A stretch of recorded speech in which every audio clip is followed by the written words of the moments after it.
Hi everybody, this is the Baseball Hut, the amazing, spectacular, terrific, the great one, the people's champion, your host, the Hut. In this video, we're going to talk about Matt Harvey and whether the Mets should sign him to a minor league contract, and this video starts right now. Before we get into this video, I'm going to need you to subscribe to this channel and like this video. I do plenty of Mets content on here and Major League Baseball, and this is the kind of channel you want to subscribe to and follow. I'll give you everything you could possibly want out of a Mets channel.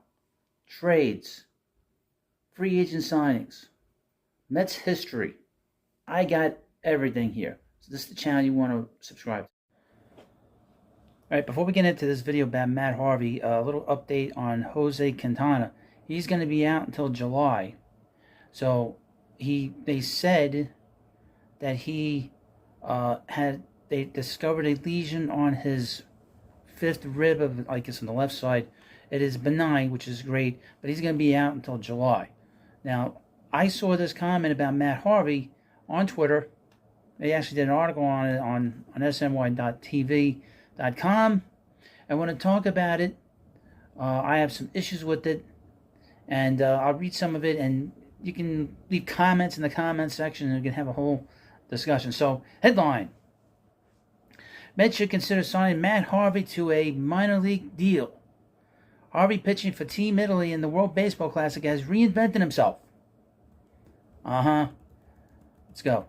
The Matt Harvey who's pitching for Team Italy in the World Baseball Classic is not the same Harvey who burst on the scene with the Mets in 2012, was one of the best pitchers in baseball in 2013, and an absolute bulldog in 2015.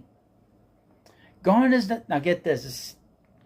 This is just... tells you how big of an ego even Matt Harvey still has. Gone is the Dark Knight, replaced by the Godfather, which Harvey is now calling himself as he anchors Italy's staff. There's only one Godfather here. The former Godfather of comics. Never go against the family. Matt Harvey, thinking himself the Godfather. Huh. To watch Harvey pitch now is to observe someone who's trying to reinvent himself at 33 years old, with his mid-90s fastball gone, along with his once vaunted slider. His fastball now sits around 90 miles per hour. And it's obvious that he will never again be a guy who overpowers opposing hitters. And 2 starts for Italy. He has a 1.29 ERA over 7 innings, allowing 4 hits, walking just 1 and striking out 3.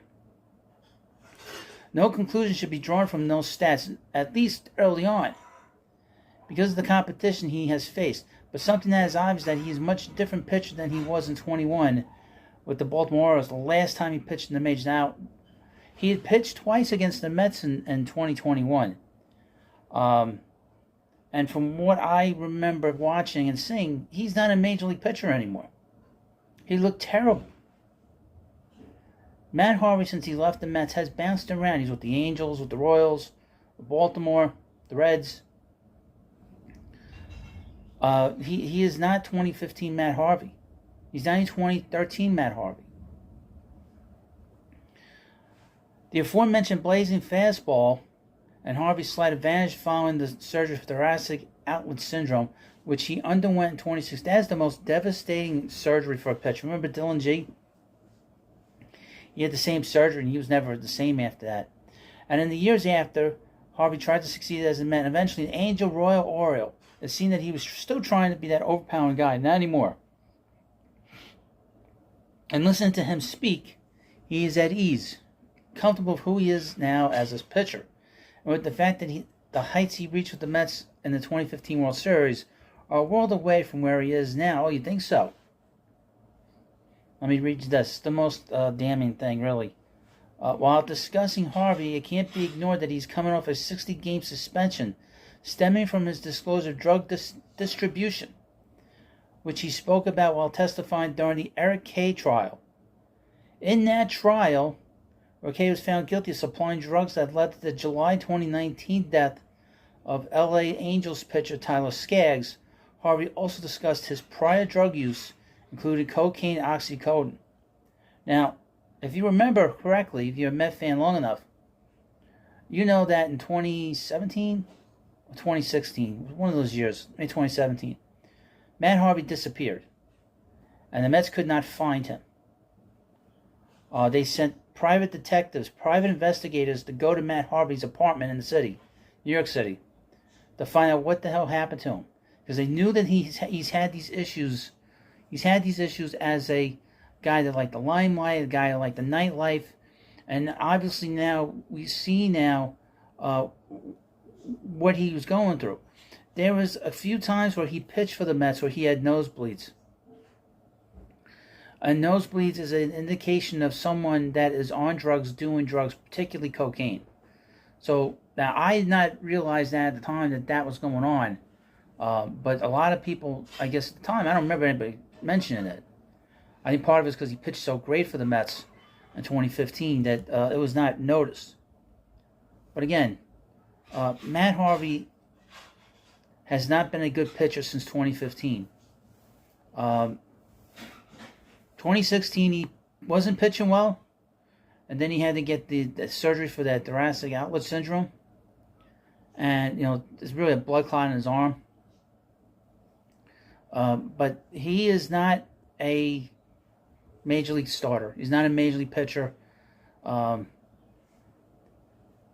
in this article, it says it should be the Mets who give him that deal, in effect, bringing him home. I'm sorry. This guy caused a lot of trouble here with the Mets due to the fact that he was a guy that was unreliable. I mean, really. He was an unreliable guy.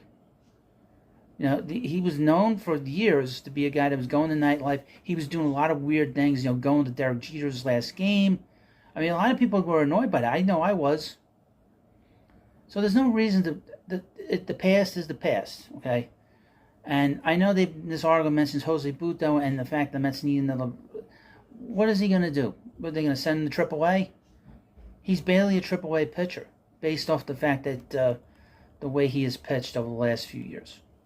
All right, it finishes up this article. Is the 2023 version of Harvey a better depth starter than Jose Butto, Joey Lucchesi? Could he be a bullpen option if starting doesn't work? The Mets should find out. Why? Why should the Mets find out? The Mets. We want the Mets to win the World Series. Okay. Matt Harvey and that group of Mets had a chance to win the World Series, and they did not play well in the World Series. If we want to go back a little bit, the 2015 Mets, the worst thing that ever happened to them was that they played great against the Cubs, because then they had a week off after that, and then three of their four best players did not have a good World Series.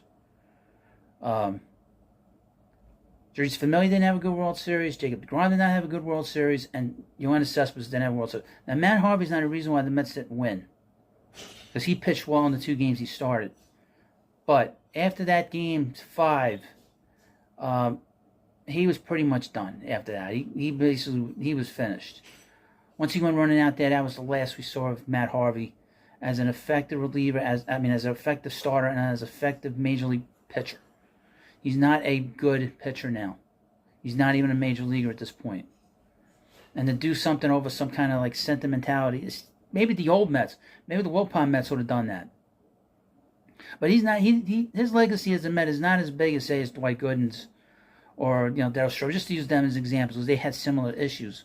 And there's nowhere in this article does it mention Matt Harvey's current state of mind. It doesn't mention how his issue with cocaine is. It doesn't mention anything about that. It's just he's trying to reinvent himself, but I don't want to deal with that. He's too much drama and too much of a headache at this point. But you let me know what you think about this video. Please subscribe to the Baseball Hut. Thank you. Have a good day, and I'll see you later. Now, I love talking about baseball, and particularly I love talking about the New York Mets. So if you want to follow a channel that loves those two things, this is really the channel you need to subscribe to. I know a lot about the Mets, a lot about baseball, and we can talk about it here, and I can learn from you, you can learn from me. I do talk to people, I write to people on a regular basis when you write to me. And of course, I do all kinds of videos. There are weekly live streams, there are shorts. I would mention I have merchandise on the channel, that please go check it out. I have plenty of baseball caps that you might be interested with the Baseball Hut logo on it. So I want to thank you all for coming by. Please subscribe to the Baseball Hut. Thank you, and I'll see you later.